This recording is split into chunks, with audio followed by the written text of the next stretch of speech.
Assalamualaikum warahmatullahi wabarakatuh. Waalaikumsalam warahmatullahi wabarakatuh.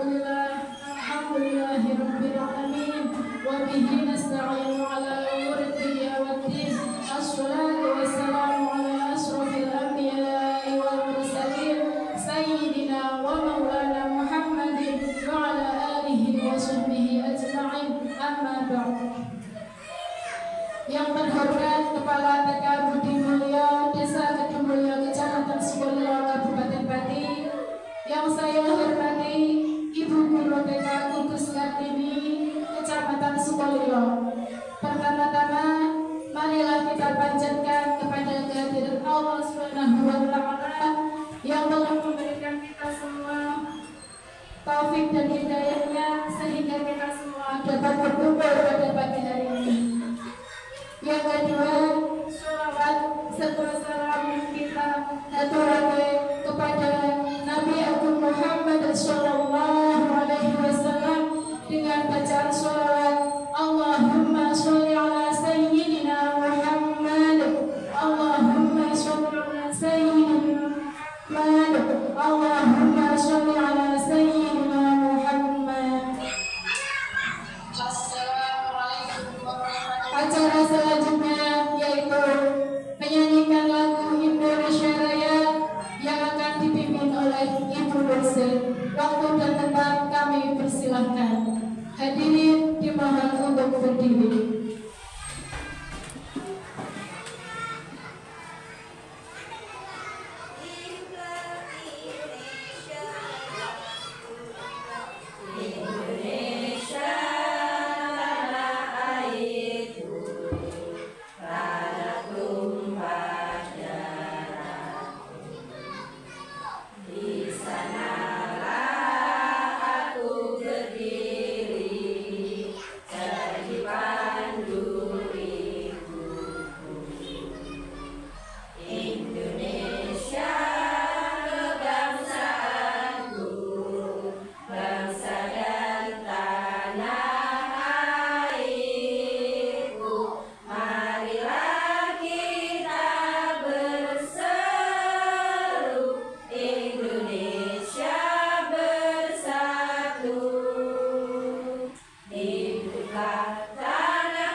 Terima kasih. Hadirin dimohon untuk duduk kembali. Acara selanjutnya yaitu sambutan pengantin dan mulia oleh Ibu Sri Wahyuni. Waktu dan tempat kami persilahkan.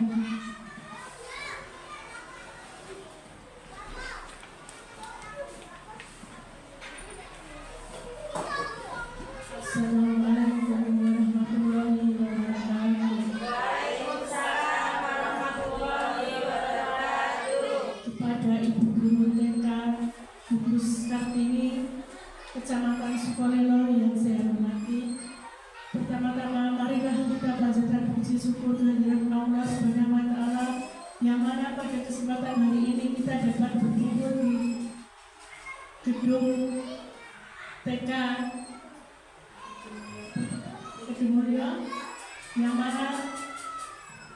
pada hari ini kita akan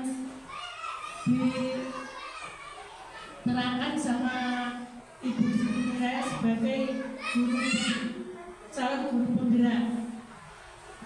Salawat serta salam marilah kita kepada Allah Subhanahu wa Ta'ala, yang mana pada kesempatan hari ini kita dapat mengikuti diseminasi budaya positif dalam perjalanan pendidikan guru penggerak yang akan disampaikan oleh Ibu Siti Mukayyaro.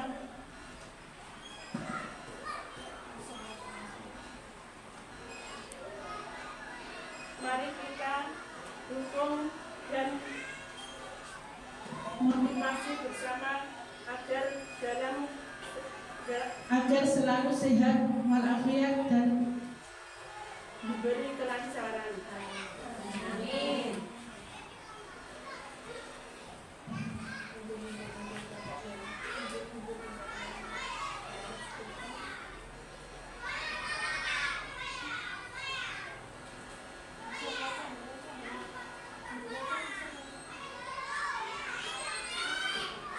Dalam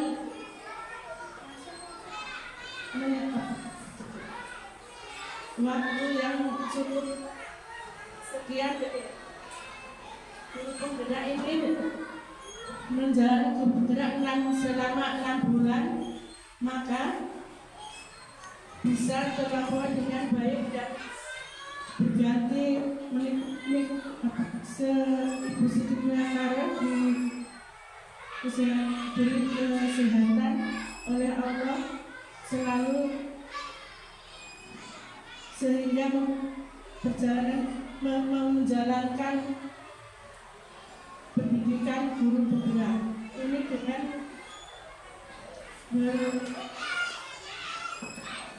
berhasil dengan sukses. Pada kegiatan ini adalah kegiatan definisi budaya positif. Saya harapkan ibu guru nanti mengikuti kegiatan ini, mendapatkan ilmu, pengetahuan, juga dapat menerapkan di lembaganya masing-masing.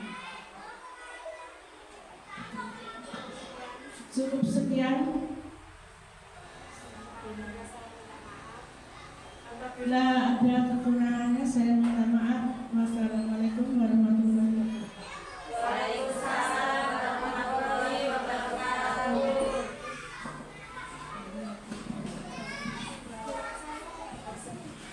Acara selanjutnya yaitu penyampaian diseminasi oleh Ibu Siti Mukayyaro, Sarjana Pendidikan. Waktu dan tempat kami persilahkan.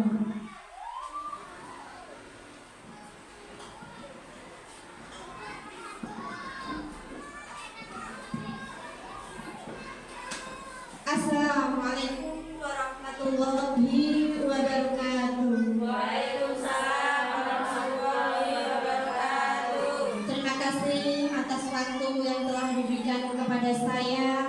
Alhamdulillah, dalam kesempatan pagi hari ini yang cerah, kita dapat bertatap muka secara langsung di gedung TK Budi Mulyo dalam keadaan sehat walafiat dan tak kurang suatu apapun. Pada kesempatan ini saya sebagai narasumber akan menyampaikan sebuah diseminasi, yaitu penyebaran budaya positif. Tapi sebelumnya Bu, kami mohon biar tidak tegang ya, biar tidak kita rileks, biar santai. Mari kita tepuk bersama ya, biar kita suasana tidak terbawa dengan yang amat-amat menegangkan. Yuk semuanya siap? Oke? Mengikuti. Tepuk semangat.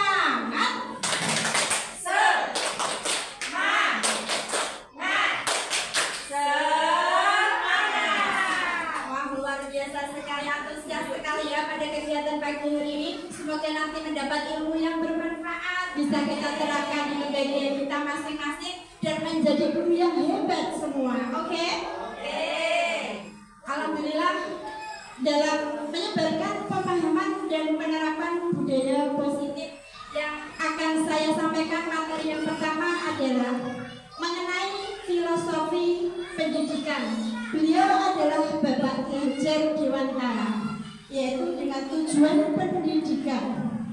Menurut Ki Hajar Dewantara, tujuan pendidikan adalah menuntun segala kodrat yang ada pada anak agar mereka mencapai keselamatan dan kebahagiaan yang setinggi-tingginya, baik sebagai manusia maupun anggota masyarakat. Oleh sebab itu, pendidik hanya dapat menuntun tumbuh atau hidupnya kekuatan kodrat yang ada pada anak-anak agar dapat memperbaiki lakunya, bukan dasarnya, hidup dan tumbuhnya kekuatan kodrat anak.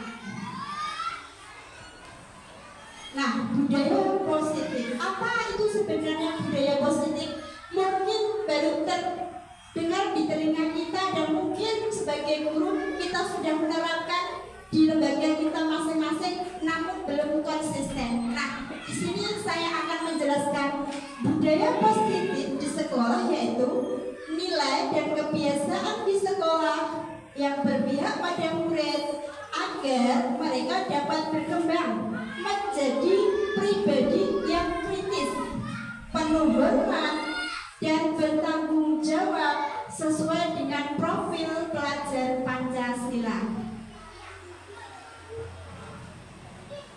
Perubahan paradigma belajar.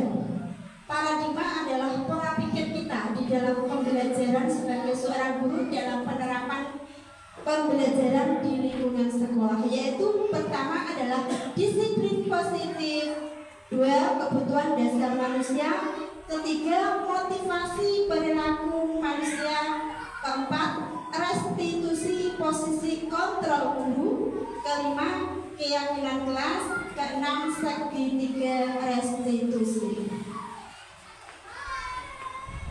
Perubahan paradigma belajar. Pembelajaran dengan paradigma baru atau pola pikir yang baru merupakan pembelajaran yang dirancang berdasarkan prinsip pembelajaran berdiferensiasi, sehingga para peserta didik belajar sesuai kebutuhan berdasarkan tahap perkembangan sesuai teori psikologi modern untuk mewujudkan profil pelajar Pancasila. Nah, perubahan paradigma teori kontrol atau ilusi kontrol dari Dr. William Glasser menyatakan: 1. Ilusi guru mengontrol murid. 2.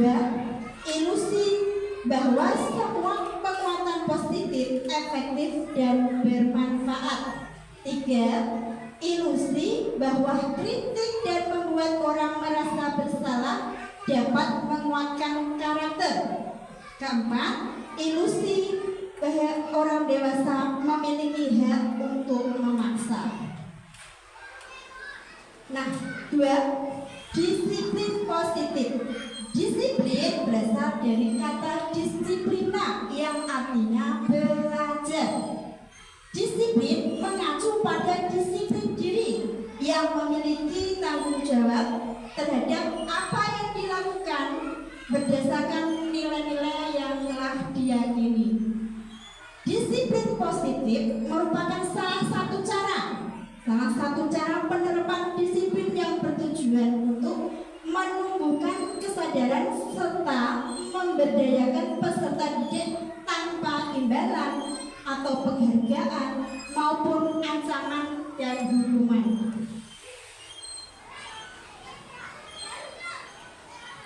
Nilai-nilai kebajikan. Nilai yang telah disepakati bersama lepas dari suku, bangsa, agama, bahasa maupun latar belakang. Profil pelajar Pancasila yang pertama adalah beriman dan bertakwa kepada Tuhan Yang Maha Esa dan berakhlak mulia, berkebinekaan global, gotong royong, mandiri, bernalar kritis, dan kreatif. Sedangkan ini adalah program, toleransi, rasa hormat, integritas, iman diri, menghargai, restitusi, empati, keingintahuan, kreativitas, kerjasama, percaya diri, dan komitmen. Sedangkan keterampilan hidup yaitu diantaranya adalah dapat dipercaya, jujur, lurus hati, pendengar yang aktif dan tidak merendahkan orang lain, memberikan yang terbaik bagi diri sendiri maupun yang lain. Kebutuhan dasar manusia. Kebutuhan dasar manusia adalah segala sesuatu yang kita lakukan untuk mendapatkan apa yang kita inginkan. Seluruh tindakan yang kita lakukan memiliki tujuan. Nah, tentunya dan kita semua usaha yang terbaik adalah dalam rangka agar kebutuhan dasar kita terpenuhi dengan baik.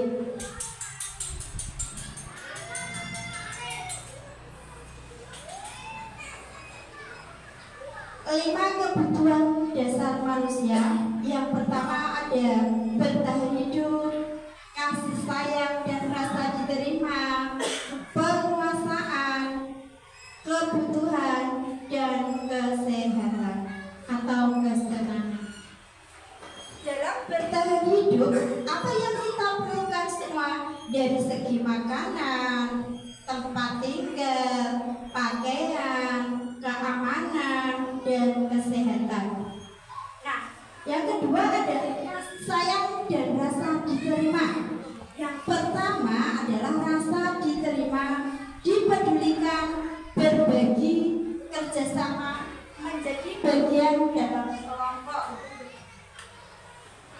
Kebutuhan dasar manusia yang ketiga adalah penguasaan, meliputi harga diri, keinginan untuk dianggap, memiliki, memimpin, berprestasi, diakui, dan didengar. Yang keempat, kebutuhan dasar manusia adalah kebebasan, meliputi mandiri, memiliki pilihan, mencoba hal yang baru, mampu menggerakkan, dan aman bagi diri. Kebutuhan dasar manusia yang kelima adalah kesenangan, yaitu kesenangan dalam bermain, humor, dan tertawa serta antusiasme.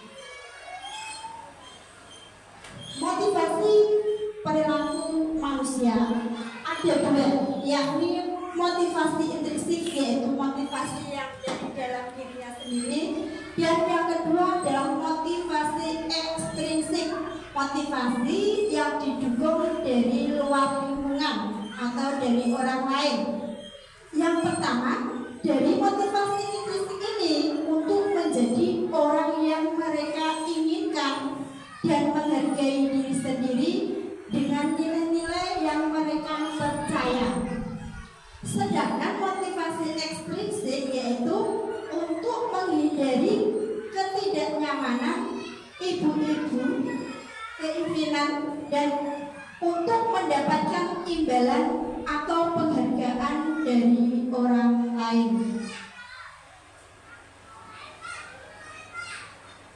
Nah, ini adalah contoh-contoh hukuman konsekuensi restitusi.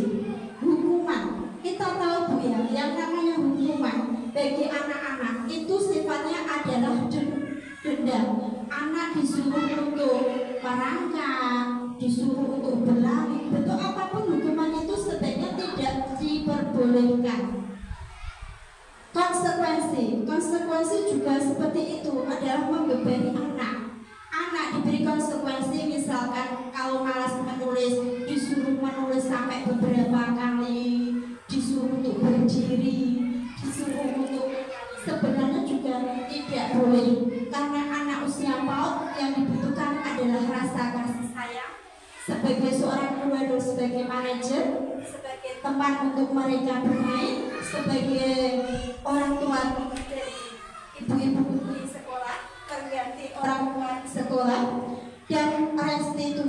Nah, dari hukuman ini satu, tidak terencana, datangnya itu tiba-tiba. Misalkan ada anak yang datang terlambat, diberi hukuman tadi seperti untuk membersihkan WC atau apa. Datangnya itu tiba-tiba, tidak terencana. Yang kedua, murid tidak tahu apa yang terjadi atau tidak diinginkan. Okay. Tiba-tiba dia tadinya mau berangkat sekolah, tetapi bangunnya kesiangan. Nah, itu tidak diinginkan. Dari mereka juga tidak disadari kalau dia itu masuk sekolah terlambat. Yang ketiga, bersifat 1M. Yang keempat, berupa hukuman psikis maupun fisik. Sedangkan konsekuensi ini datangnya terencana dan disepakati sesuai aturan. Misalkan kita membuat suatu kesepakatan kelas, anak-anak kita datang ke sekolah jam 7:15 sebelum kita mulai pembelajaran. Kemudian anak-anak harus memakai seragam sesuai dengan hari dan jadwalnya, bersepatu. Yang ketiga, misalkan seandainya tidak masuk sekolah, Bu, kami mohon untuk izin, karena kita sebagai guru juga ingin mengetahui keadaan siswa lagi di mana, sedang apa, karena mereka adalah bagian dari keluarga kita di lembaga sekolah TK. Sedangkan murid dibuat tetap tidak nyaman. Konsekuensi ini, siapapun yang akan mendapatkan merasa dia bersalah. Jadi ada dirinya itu ada rasa bersalah, tidak nyaman karena dia melakukan sesuatu hal yang bersifat. 3. Sikap guru selaku memonitor murid. Nah, sebagai seorang guru, kita harus memantau dan memonitor semua kegiatan anak di dalam pembelajaran maupun di luar kelas. Kita sebagai orang adalah ingin mendampingi mereka merasa aman, biar merasa tenang dan nyaman.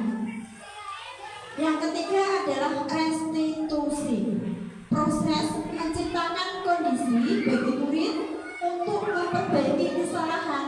Tadi saya ibaratkan adalah ada seorang siswa yang terlambat.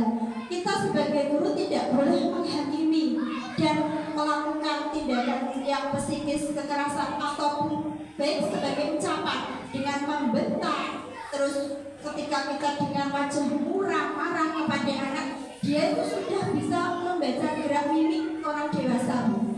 Ketika kita marah, dia tahu. Ketika dia ingin dikasihani juga tahu, bisa merasakan. Yang kedua adalah proses kolaboratif yang mengajarkan murid untuk mencari solusi atau solusi bagi dirinya sendiri ya. Ketika itu guru bertanya kepada murid, kenapa Mbak Cia hari ini kok datang terlambat ke sekolah? Mungkin anak bisa menjawab atau merespon, karena Mbak Cia pada pagi hari ini bangunnya malaman, jadi saya waktu masuk sekolah kesiangan Bu. Dia mampu memberikan alasan. Kemudian alasan apa lagi Mbak Cia? Kemarin tadi malam saya main HP sampai jam 10 malam Bu, jadi bangunnya kesiangan. Kemudian guru memberikan nasihat, besok-besok kalau sekolah tidak boleh terlambat lagi, tidak boleh main HP larut malam, tidak boleh begadang larut malam, karena Mbak Cia adalah paginya harus sekolah. Seperti itu. 5. Posisi kontrol. Pertama adalah penghukum, yaitu memberi hukuman tadi baik berbentuk fisik maupun psikis. Dan yang kedua, pembuat rasa bersalah. Anak setiap melakukan kegiatan yang negatif, dia selalu diakui rasa bersalah. Ya, tadi saya bermain sama ini, nangis karena berebut mainan, tidak mau gantian. Dan anak yang tadi tidak mau gantian merasa bersalah karena yang teman yang lain adalah menangis.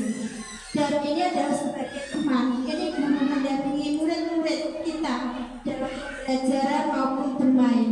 Sosok figur seorang guru ini dipaut sangat kita inginkan. Dan yang keempat adalah sebagai pemantau, yaitu memonitoring segala kegiatan dari mulai awal pembelajaran sampai akhir pembelajaran. Yang kelima adalah sebagai manajer.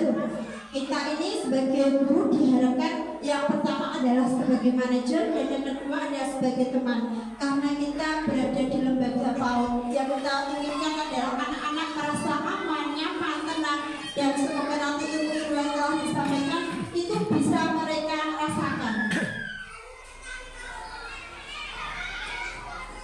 Contoh penerapan 5 posisi kontrol. Oke. Yang pertama, siswa ada sebuah kasus ini Bu. Contohnya, siswa membuang sampah sembarangan. Yang sebagai penghubung, dia dipulangkan terakhir setelah teman-temannya pulang sekolah, dia baru dipulangkan. Dan jika sebagai pembuat rasa bersalah, berapa kali Bu Guru memberitahu kamu selalu mengecewakan Bu Guru. Nah, anak ini dibuat rasa bersalah karena ada kata-kata, berapa kali Bu Guru memberitahu kamu selalu mengecewakan. Kata-kata mengecewakan ini anak bisa merespon dan menerima. Berarti saya bersalah ya dalam hatinya, tapi tidak berani mengutarakan. Kalau anak kita cuma diam, semberut, kabel seperti ini. Dan jika sebagai teman, Bu Guru mengatakan, ayo dong ikuti aturan kelas, tolong bantu Bu Guru. Ya sudah, tidak apa-apa. Nah, respon guru itu seperti itu. Jika dia sebagai teman, kata-kata halus yang positif, biar anak itu termotivasi, biar tidak merasa salah, dibujuk dengan kata-kata semacam itu. Kata-kata yang enak didengar, anak-anak mampu merespon, ayo coba biar tolong bantu bereskan. Nah, dengan antusias, anaknya akan terdorong dengan sendirinya Bu. Beda lagi dengan berkata, ayo dibereskan di tempatnya masing-masing. Anak juga tidak akan melakukan karena ada rasa kata-kata berkata tadi. Kalau kita mengutarakan dengan halus, ayo dong bantu biar mainannya rapi, kita taruh di tempatnya, ayo kita sama-sama. Nah, anak nanti merespon. Itu sudah kami terapkan di lembaga kami. Setiap mau masuk setelah istirahat, alhamdulillah anak-anak sudah tertata rapi. Kebiasaan positif sudah saya lakukan. Nah, sebagai pemantau, kata-kata ya, kamu sudah melanggar aturan kelas. Kamu tahu konsekuensi apa? Buang sampah sembarangan dan jangan diulangi lagi. Guru memantau, tapi kata-katanya pada dengan nada keras sedikit atau nada tinggi sini. Kamu sudah melanggar aturan. Kamu tidak tahu konsekuensi apa yang kamu lakukan. Beda lagi tadi seperti yang sebagai teman. Yang kelima adalah sebagai manajer. Apakah kamu tahu masalahmu? Apakah langkah yang kamu lakukan untuk memperbaikinya? Kalau sebagai manajer, padahal kalau anak kecil kan biasanya itu amburadul ya bukan ya. Kamu tahu apa yang kamu lakukan itu salah. Anak-anak tidak mengerti apa yang saya berbuat. Tapi sebagai guru adalah mengingatkan sebagai manajer.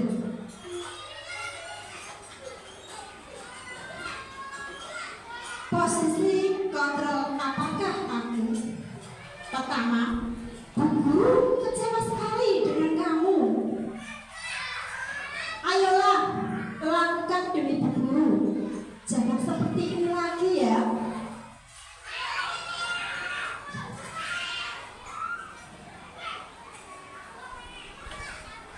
Apa rencanamu untuk menyelesaikan masalah ini? Nah, setiap ada masalah tentunya kita berencana, berpikir, mencari solusi. Bagaimana permasalahan ini nanti dapat teratasi dengan baik. Bagaimana anak nanti kita dalam pembelajaran tidak mempunyai rasa takut atau rasa bersalah. Kita sebagai seorang guru mempunyai rencana untuk menyelesaikan masalah ini. Kemudian kamu tidak akan istirahat kalau tidak mengerjakan tugas. Nah, kata-kata seperti ini adalah bentuk hukuman. Tidak akan istirahat berarti anak ini dibebani karena teman-teman yang lain sudah istirahat, beliau masih berada di dalam ruangan kelas untuk menahan dirinya agar perintah guru, kamu tidak akan istirahat kalau tidak mengerjakan tugas.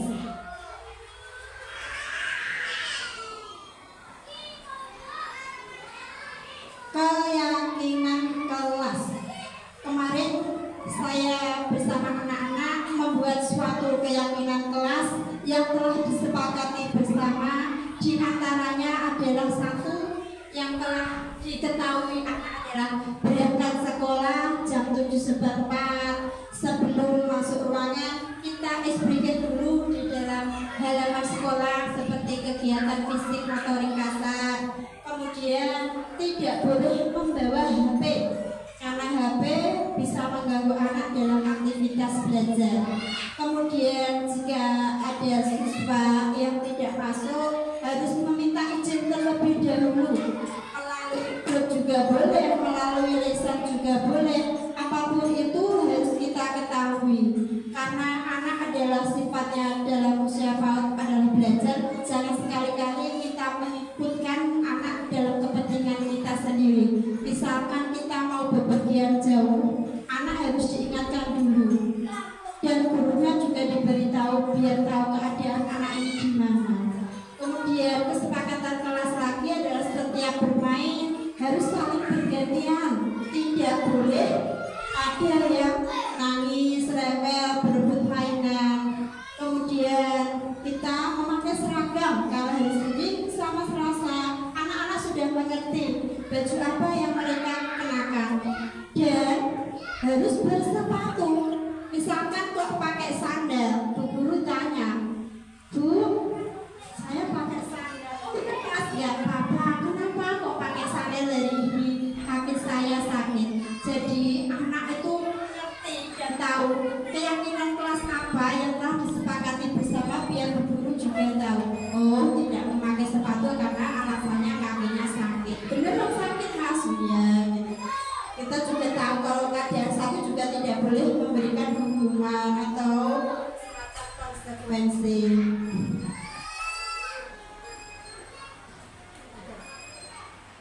Keyakinan kelas memiliki peran yang lebih kuat dalam memotivasi perilaku positif. Nah, motivasi ini tadi kan ada yang intrinsik dan ekstrinsik.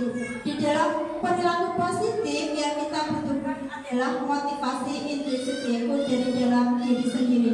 Tidak ada rasa paksaan dari luar, tidak ada pengaruh dari luar. Mereka sadar dengan sendirinya bahwa keyakinan apa yang harus saya sepakati sebagai seorang murid TK.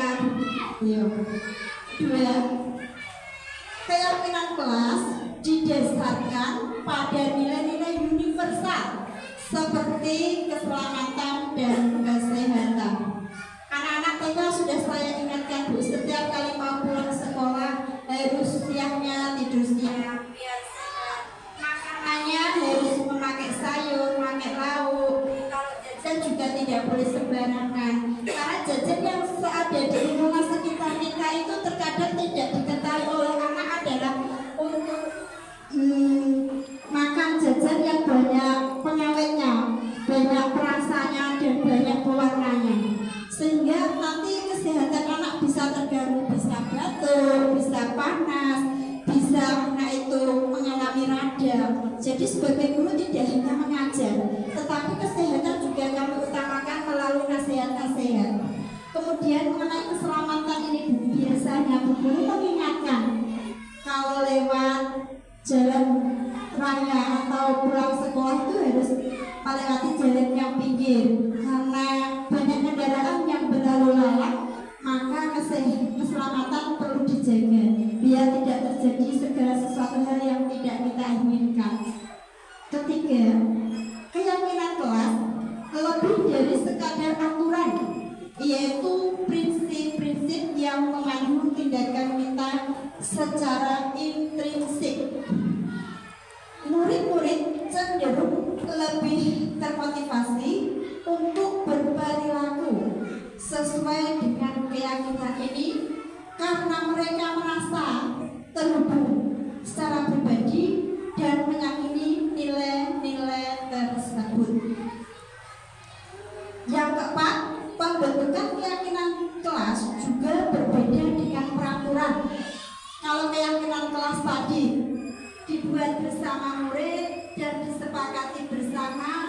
Sedangkan kalau peraturan itu datangnya dari seorang guru, tidak melalui kesepakatan kelas, tetapi anak harus mentaati segala aturan yang telah ditetapkan. Biasanya kita itu pelaturannya seperti ini, Bu. Sebelum pulang sekolah, anak-anak harus memberesi alat-alat tulisnya sendiri. Tidak boleh ada yang berjajaran. Kalau keyakinan kelas kan, kalau habis bermain, kita harus memberesi dan menaruh di tempatnya, biar rapi, biar bersih, biar tidak ada yang bilang semacam itu. Nah, keyakinan kelas lebih abstrak dan bersifat universal. Yang kelima, keyakinan kelas berbentuk pernyataan positif yang mencerminkan nilai-nilai kebajikan yang diinginkan oleh seluruh kelas. Nilai-nilai kebajikan itu nilai-nilai kebiasaan yang bersifat positif dan bersifat membangun bagi anak-anak. Yang keenam, selain itu, keyakinan kelas sebaiknya tidak terlalu banyak agar mudah diingat dan dipahami oleh semua anggota kelas. Tidak terlalu merepotkan anak-anak, dan biasanya anak-anak kalau diberi sesuatu yang berbahaya itu malah lupa, Bu. Tidak diketahui. Biasanya kalau ditanya sering lupa. Kalau kita sedikit menyampaikannya itu enak, anak-anak mudah paham, mudah dimengerti, dan anak-anak antusias sekali. Yang ketujuh, keyakinan ini harus relevan dengan lingkungan kelas sehingga dapat diterapkan dalam kehidupan sehari-hari di dalam kelas. Alhamdulillah sudah terjadi suatu kesepakatan, sudah dilaksanakan, sudah bisa diajak komunikasi anak-anak sehingga keyakinan kelas ini bisa terwujud di lingkungan di lembaga TK Budi Mulyo. Ibu ya sedikit lagi ya, biar tidak lelah, tidak ngantuk, oke? Semuanya biar semangat. Narasumbernya juga perlu referensi, butuh motivasi dari buku. Semuanya berdiri, Bu, biar kita enjoy lagi. Itu mungkin pernah mendengar lagu di sini senang, di sana senang, di mana-mana hatiku senang. Tangan melambe-lambe, minggu-minggu goyang-goyang. Mungkin pernah dengar nih. Kita praktekkan bersama biar nggak ngantuk, jenuh, karena waktunya masih lama, Bu. Kita bikin lagi, mulai ya. 1, 2, 3. Di sini senang, di sana senang, di mana-mana hatiku senang. Di sini senang, di sana senang, di mana-mana hatiku senang. Tangan melambe-lambe, pinggul digoyang-goyang, kaki dihentak-hentak, putar badan. Tangan melambe-lambe, pinggul digoyang-goyang, kaki dihentak-hentak, putar badan. Oke, yes. Semangatnya luar biasa. Walaupun terik matahari telah memanasi diri kita dengan suasana yang panas, tapi hati kita tetap adem ayem, ya, Bu. Semoga nanti dapat ilmu yang bermanfaat. Kita lanjut lagi, yaitu dengan pembentukan keyakinan kelas. Pembentukan keyakinan kelas ini bersifat abstrak. 2. Berupa pernyataan universal. 3. Dibuat dalam pernyataan positif. 4. Sedikit saja agar mudah diingat. 5. Sesuai dengan kondisi kelas dan sekolah sehingga mudah diterapkan. 6. Semua warga sekolah, keluarga harus dilibatkan saat membuat keyakinan kelas. Nah, yang dilibatkan siapa saja? Tentunya adalah kepala sekolah, rekan sejawat, dan murid.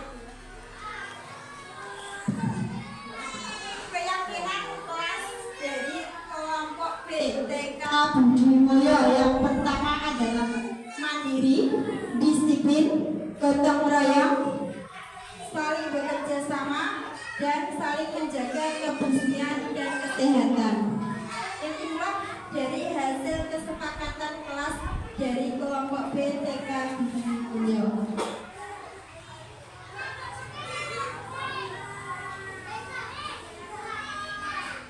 Dari sini Bu, kita bisa mengambil suatu kesimpulan bahwa anak didik kita kalau dilatih mandiri, alhamdulillah sudah bisa. Karena kita mengajarkan untuk bisa mengendalikan dirinya sendiri, tidak tergantung kepada orang tua. Contohnya diantar sampai gerbang, sampai pintu gerbang. Kemudian disiplin, alhamdulillah sudah bisa mengetahui dan menyepakati bersama, yaitu dalam masuk sekolah dan pulang sekolah sesuai dengan jadwal waktunya.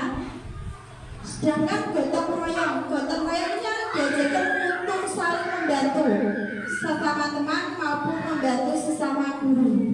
Yang ketiga adalah saling kerjasama. Misalkan kita kasih diskusi pada anak-anak bermain untuk sebuah kelompok, anak-anak mampu melakukan, yaitu saling membantu temannya dan membuat hasil karya ini bersama-sama. Kemudian yang kelima adalah menjaga kebersihan dan kesehatan. Ini di anak-anak dilatih untuk membuang sampah pada tempatnya, kemudian menjaga lingkungan kelas, tidak boleh membawa bekal, jajan ataupun bentuk minuman apapun sehingga nanti bisa anak-anak tidak konsentrasi di dalam belajar.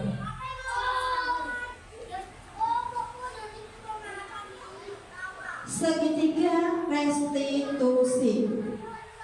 Apa itu segitiga restitusi?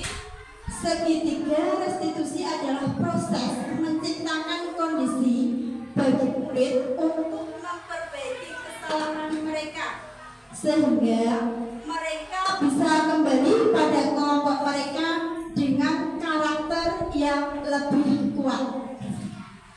Melalui restitusi, guru dapat satu, membantu murid menjadi lebih memiliki tujuan, disiplin positif, serta memulihkan dirinya setelah berbuat salah.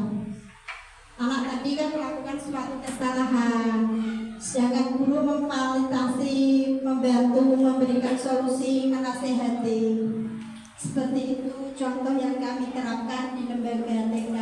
Kemudian yang kedua, membantu murid untuk jujur pada diri sendiri dan menggerakkan dan mengevaluasi dampak dari kesalahan yang dilakukan. Anak ditanya, kesalahanmu tadi apa? Kenapa? Mengapa? Seperti itu anak mampu merespon dan memberikan suatu alasan tertentu yang bisa kita pahami bersama. Yang ketiga adalah memberikan penawaran, bukan paksaan. Penawarannya seperti apa, Bu? Minta maaf, saling memaafkan, tidak mengulangi lagi, tidak akan melakukan kesalahan lagi, dan bukan paksaan. Di sini kata-kata paksaan, misalkan begini kata-katanya, kamu tadi berangkat sekolah terlambat, kamu harus membersihkan lingkungan kelas. Nah, paksaan kata-kata itu tidak boleh untuk siswa karena dapat memperlemah mental anak-anak yang jadinya adalah semangat jadi mental lemah. Dan karena dia sudah berbuat salah, kok masih dipaksa untuk melakukan konsekuensi.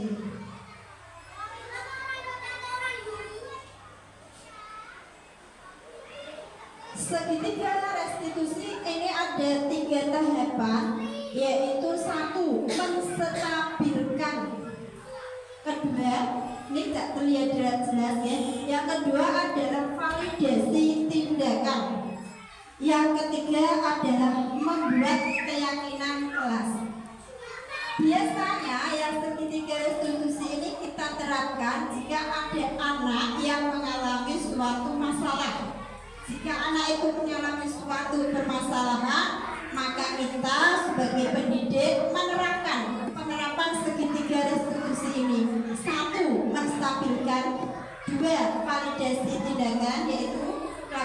tindakan dan mencari solusi.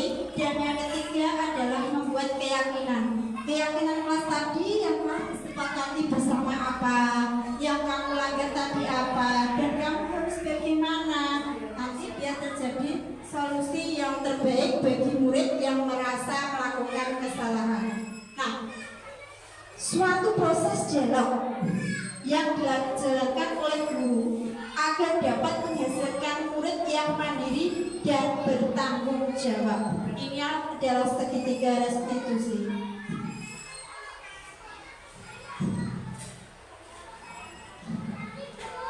Tahapan segitiga restitusi. Tadi saya sebutkan yaitu menstabilkan identitas.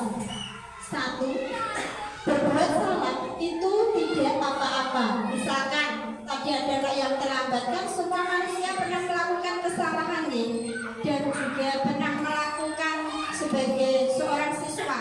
Karena kita sebagai guru juga pernah menjadi seorang siswa, pernah melanggar suatu keyakinan kelas. Nah, kata-katanya adalah berbuat salah itu tidak apa-apa. Tidak ada manusia yang sempurna. Saya juga pernah melakukan kesalahan seperti itu. Manusia itu tidak mungkin ada yang 100% atau 99% yang lulus tidak pernah melakukan hal-hal yang negatif. Apalagi anak kecil. Anak kecil usia 4 itu banyak sekali kesalahan. Banyak sekali kegiatan-kegiatan yang sama anak tidak bisa kita lakukan, guru bisa membantunya. Ketiga, kita bisa menyelesaikan ini permasalahan tadi itu loh Bu. Itu bisa kita selesaikan bersama anak, dan endingnya nanti anak tidak boleh mengulangi lagi. Kamu berhak merasa begitu. Yang namanya kesalahan, anak-anak juga berhak melakukan kesalahan. Tapi kan kita ingatkan tidak harus berulang kali terjadi lagi.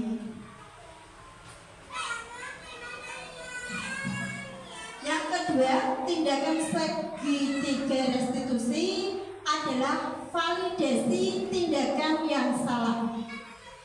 Yang pertama, kamu pasti punya alasan mengapa hal itu terjadi. Tadi seperti saya contohkan, kenapa kamu terlambat Mbak Dia? Dia mampu merespon, dia mampu menjawab dengan gerak ini wajah yang anak TK yang begitu polos Bu. Dia menjawab main HP Bu, lalu malam, barunya kesiangan, jadi berangkat sekolah juga terlambat. 2. Padahal kamu bisa melakukan yang lebih buruk dari ini ya. Mungkin anak itu kata-katanya lebih buruk, berarti kan kata-kata yang negatif. Yang ketiga, kamu patut bangga karena telah melindungi sesuatu yang penting buatmu. Patut bangga. Bangganya yang diandalkan itu apa? Kita lihat dari segi positif kah atau dari segi negatif kah?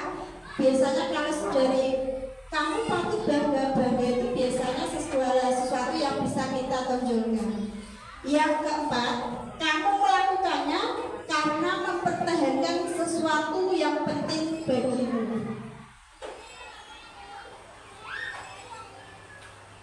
Ketiga adalah menanyakan keyakinan. Pertama, kata-katanya adalah apa keyakinan kelas kita? Nilai-nilai apa yang sudah disepakati bersama? Ketiga, seperti apa gambaran sebuah kelas yang ideal menurut kamu? Keempat, kamu ingin menjadi orang yang seperti apa? Ini adalah contoh video bisa dijadikan refleksi bagi diri kita.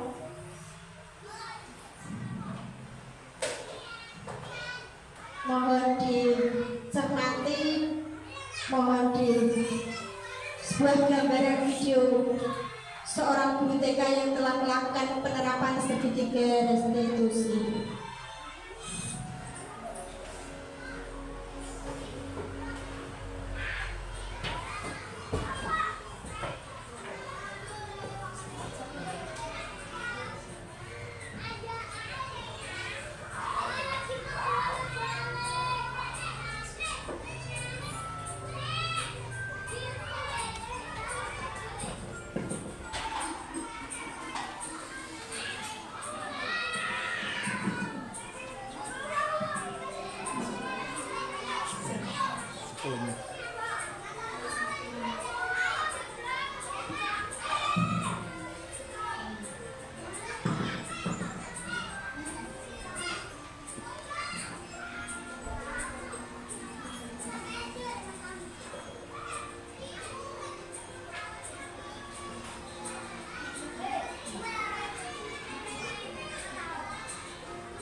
Tadi adalah sebuah video contoh penerapan segitiga seorang guru membantu anak siswa dalam mengatasi suatu permasalahan. Nah, dari sinilah kita bisa merefleksikan diri kita bagaimana cara menangani suatu masalah khususnya pada anak paut usia dini. Demikianlah pemaparan pada siang hari ini. Semoga apa yang nanti saya dapatkan sebagai guru bergerak di Kabupaten Pati, ilmu-ilmu yang telah saya dapatkan bisa saya implementasikan kepada rekan-rekan semua, sehingga nantinya kita sebagai guru, sebagai mendidik anak, sebagai anak yang bisa berprestasi, anak yang bisa berguna, dan sekiranya nanti kita berharap semua harus menjadi seorang guru yang hebat, tidak hanya hebat dalam mendidik anak, juga hebat di dalam prestasi. Kurang lebihnya saya mohon dukungan, mohon motivasinya, karena pendidikan guru penggerak yang saya jalankan adalah selama kurang lebih 6 bulan, waktu yang tidak sempit dan waktu yang tidak cukup. Hari demi hari saya menjalani tugas ini, Bu. Tiap hari di hadapan laptop, tiap hari kita mengerjakan tugas. Seandainya tugas tidak direvisi, saya harus mengulang lagi.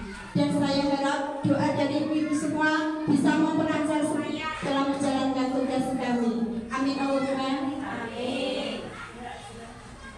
Salam dan bahagia guru penggerak. Bergerak, bergerak, bergerak. Sekali lagi, Bu. Bergerak. Lebih semangat lagi, ya. Bergerak, menggerakkan.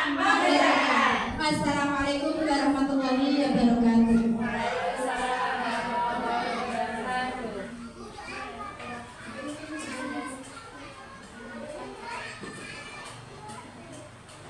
Terima kasih kepada Ibu Siti Mukayyarah atas penyampaian diseminasinya. Semoga bermanfaat bagi kita semua. Acara selanjutnya yaitu penyampaian tanggapan positif dari rekan sejawat oleh Ibu Setiawati SPD. Waktu dan tempat kami persilahkan.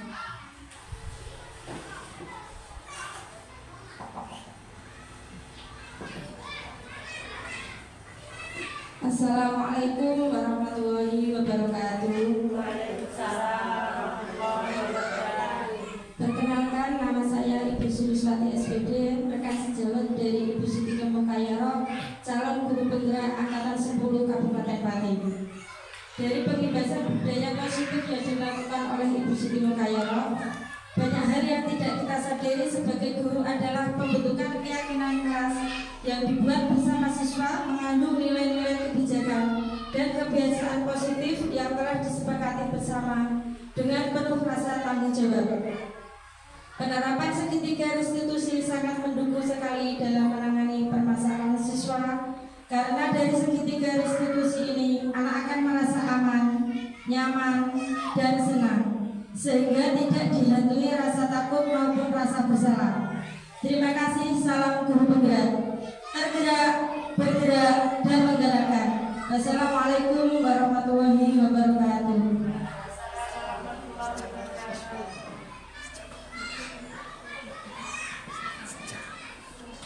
Alhamdulillah, acara pada hari ini sudah selesai. Semoga bermanfaat bagi kita semua. Dan terima kasih atas kehadiran semua guru-guru. Terima kasih. Dan terakhir dari saya, apabila ada kata-kata yang kurang berkenan di hati para ibu guru semua, saya mohon maaf yang sebesar-besarnya. Akhirul kalam, wassalamualaikum warahmatullahi wabarakatuh.